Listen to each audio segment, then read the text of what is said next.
Everybody loves having companions in Tiny Tina's Wonderlands. So why not get a gun that spawns you a Hydra companion on reload? What's up YouTube? Zero here, and today I have a legendary gun review of the Fragment Rain in Tiny Tina's Wonderlands. In this video, I'll go through the overview of the Fragment Rain that I'm using in these video clips.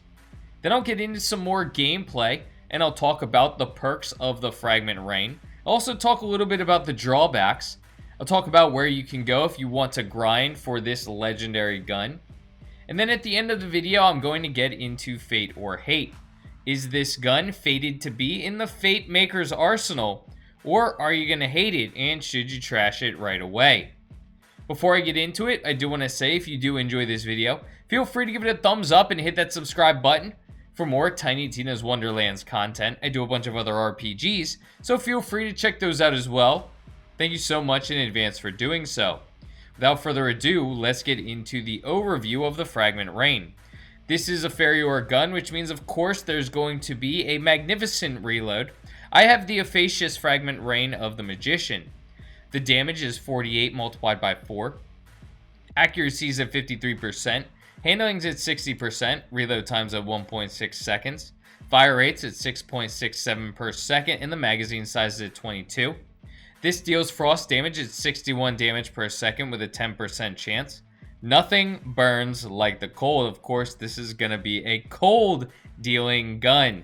Mine's enchanted on action skill start, increased status effect, chance and damage by 20% for 10 seconds. Mine has an increased fire rate. This consumes 2 ammo per shot and has a 3x zoom. And of course, we're going to start getting into the benefits of the Fragment Rain.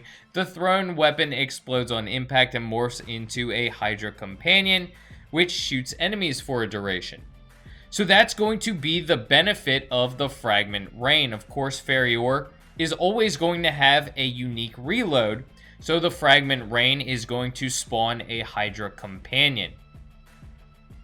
What's nice about the Fragment Rain, being as how the magazine size isn't insanely huge for this submachine gun, it is a submachine gun, is that if you're constantly firing, you can actually have 2 or 3 Hydra companions on the battlefield at once.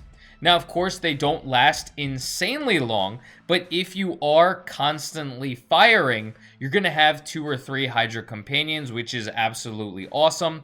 If you have a build with 2 more companions, you're going to have a lot of companions dealing damage to enemies. So that's extremely awesome about the Fragment Rain.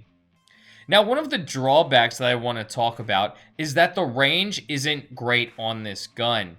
You could try to shoot enemies from longer ranges, but there is a point where the bullets just stop traveling.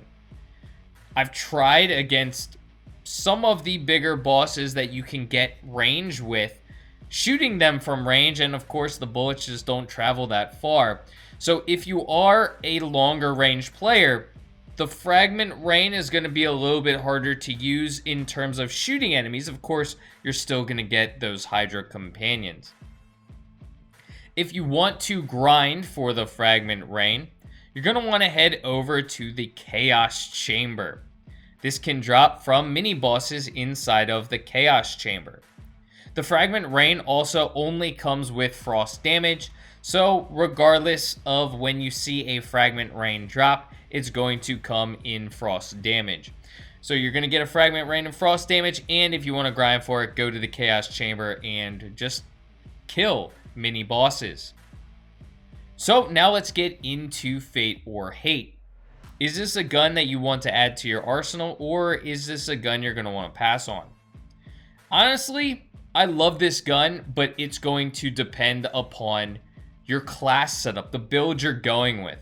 If you're a closer range player, then you may want to look at this gun. However, if you're a longer range player, you may want to pass on this gun, as this is only a close range gun.